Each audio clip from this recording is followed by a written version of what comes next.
Il était une fois un pauvre paysan qui venait de finir d'arroser quelques plants.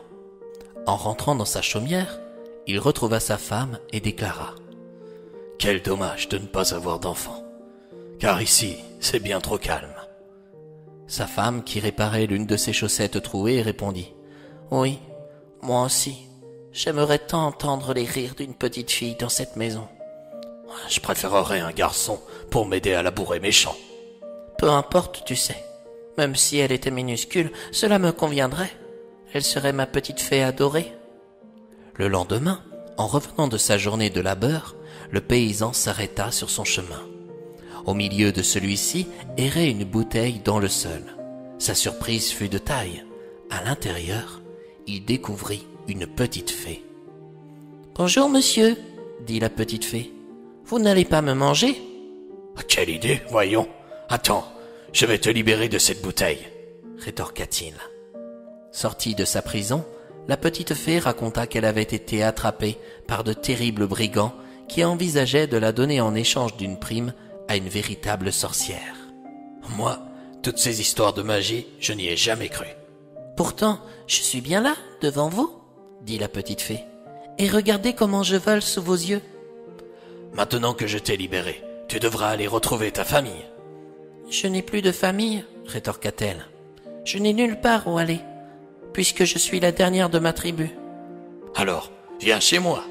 J'en connais une qui sera contente, » affirma le paysan. « Qui ça ? »« Ma femme. Nous n'avons pas la chance d'avoir d'enfants. Alors, si tu veux bien vivre avec nous, nous en serons bien contents. »« Oh oui, ce serait super. Merci, monsieur. »« Appelle-moi Joël. Quant à ma femme, elle s'appelle Huguette. » Heureux de cet événement imprévu, Joël et Huguette devinrent les parents d'une petite fée. Qui aurait pu croire à un tel miracle ? La petite fée mangeait à sa faim. Au fur et à mesure que les jours passaient, les parents comprirent qu'elle resterait à jamais petite. C'est pourquoi ils se décidèrent à la nommer Petite Marie. Cette petite créature respirait l'intelligence. Elle était vive et adroite. Un matin, Joël voulut aller couper du bois. Il avoua à sa femme qu'il aurait bien aimé avoir quelqu'un pour l'aider à descendre sa charrette. Petite Marie, entendant son père, vola à la hauteur de ses yeux et lui déclara: « Papa, je te mènerai ta charrette sans que tu te casses le dos. Fais-moi confiance. À l'heure que tu le souhaiteras, elle sera dans la forêt. »« Mais comment veux-tu faire ? Tu n'es pas plus grande que mon petit doigt. Comment arriveras-tu à tenir les rênes du cheval ? » ?»« Tu oublies que je sais parler aux animaux ? Je saurais guider ton nerf blanc. »« Si tu le dis, alors je veux bien te faire confiance. » Huguette prépara le cheval de sa fée, et Petite Marie se plaça devant l'oreille de l'animal. « Dia !» ordonna-t-elle. Petite Marie était vraiment douée. Elle permit à Tonnerre Blanc de trouver le bon chemin pour amener la charrette là où elle devait se rendre. Deux étrangers qui traînaient dans le coin entendirent la petite voix de la fée. « Tu vois ce que je vois ?» déclara l'un d'eux. « La charrette avance toute seule. »« Oui, c'est étrange. Suivons-la et voyons où elle va. » La charrette continua sa route jusqu'à l'endroit où Joël coupait son bois. Elle s'arrêta. De nouveau, Petite Marie cria: « Je suis là, papa. Tu vois, j'y suis arrivée sans problème. » Les deux étrangers virent la petite fée. Ils en restèrent bouche bée. « Imagines-tu l'argent que nous aurions en l'emmenant à la sorcière Dame Sagesse ?» S'avançant vers Joël, l'un des deux hommes posa cette question. « Salut, combien vends-tu cette créature ?»« Pour rien au monde, je ne vendrai ma fille. »« Ta fille ? Mais c'est une fée, » remarqua l'étranger. « Peut-être, mais c'est tout comme. » Soudain, Petite Marie, qui volait à la hauteur des épaules de son père, se dirigea à son oreille pour lui murmurer: « Papa, vends-moi à ces hommes. Ne t'inquiète pas, je saurai revenir à la maison. Fais-moi confiance. » Joël céda la petite fée en échange d'une belle pièce d'or. Après avoir dit au revoir à son père, la petite fée demanda à s'installer sur le chapeau d'un des hommes. Celui-ci ne l'écouta pas et préféra l'emprisonner dans une bouteille au grand malheur de Joël, qui ne pouvait plus revenir sur sa décision. Les deux étrangers marchèrent longtemps, et la petite fée demanda de sortir pour se soulager. « Ce n'est pas grave, » dit le brigand. « Tu peux te soulager dans cette bouteille. Personne ne sentira tes déjections. Non, sortez-moi de là, sinon je vais tomber malade. Profitant de la naïveté de l'étranger, la petite fée en profita pour s'échapper. Mais ses ailes manquaient de force. Du coup, elle fut contrainte de courir à pied. À toute vitesse, elle repéra un trou de souris avant de leur échapper définitivement. Petite Marie cria « Continuez votre chemin sans moi et bien le bonsoir !» En colère, les deux brigands se précipitèrent vers le trou. Ils plongèrent un bâton, mais c'était peine perdue. Petite Marie s'en était allée. Ils durent se faire une raison. Ils avaient perdu une pièce d'or pour rien. Sortant de sa cachette, Petite Marie prit conscience qu'il était dangereux de se déplacer la nuit. Ses ailes brillaient sous le clair de lune. C'est ainsi qu'elle récupérait de la force. Du coup, elle décida à ne pas aller trop loin. Elle se réfugia dans une coquille d'escargot vide. Prête à s'endormir, la petite fée entendit deux autres hommes.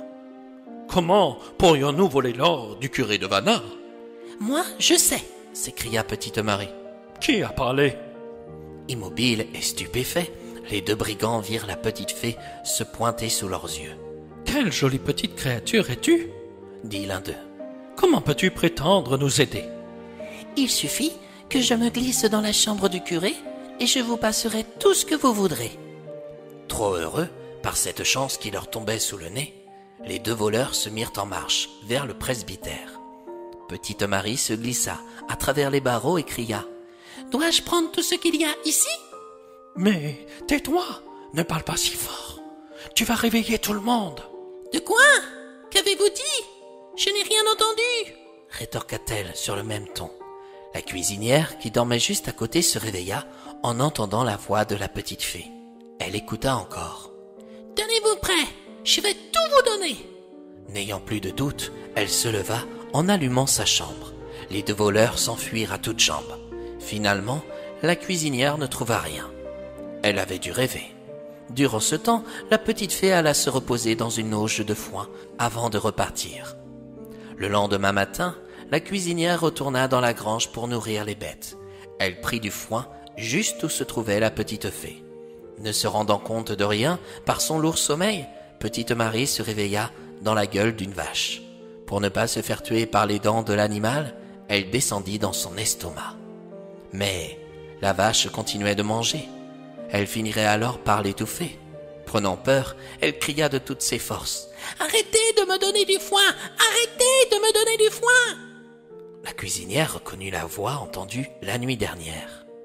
À toute vitesse, elle alla voir le curé et lui avouer. « La vache a parlé !»« Vous plaisantez, Francine. Il n'est pas drôle de se moquer d'un homme ayant foi dans le triskéllisme. »« Venez voir, vous verrez !» En arrivant sur place, la petite fée se remit à parler. Prenant peur, le curé demanda à ce qu'on exécute la vache.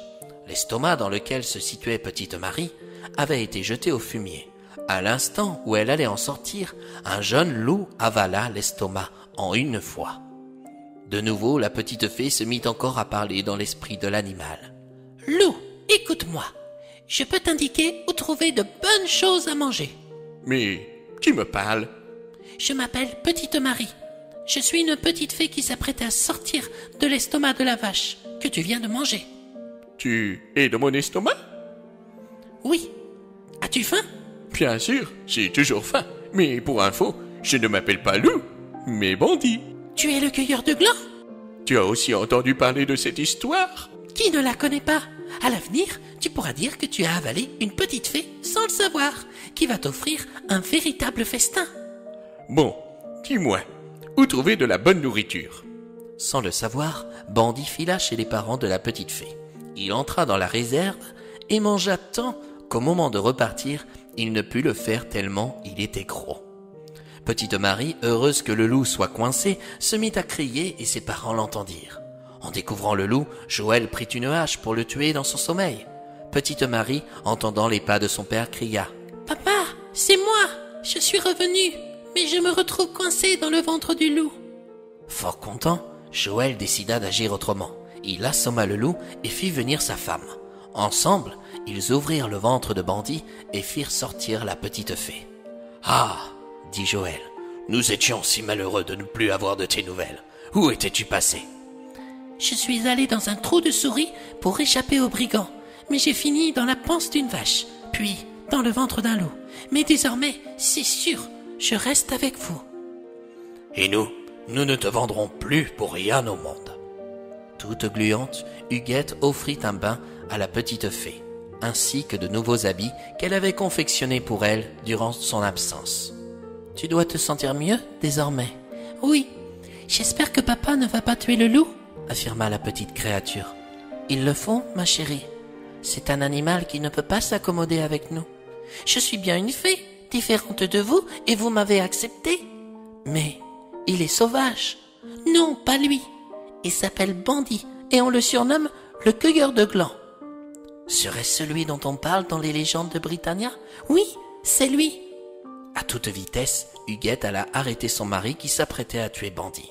Lors de son réveil, le jeune loup découvrit la petite fée qui lui proposa de rester ici avec ses parents. N'ayant nulle part où aller, Bandit accepta la proposition. Oui, il n'était pas un loup comme les autres. Désormais, il avait un maître, une maîtresse et une petite sœur féerique. Ça ressemblait à une vie de chien, mais c'était toujours mieux que d'errer dans la nature à la merci de monstres maléfiques.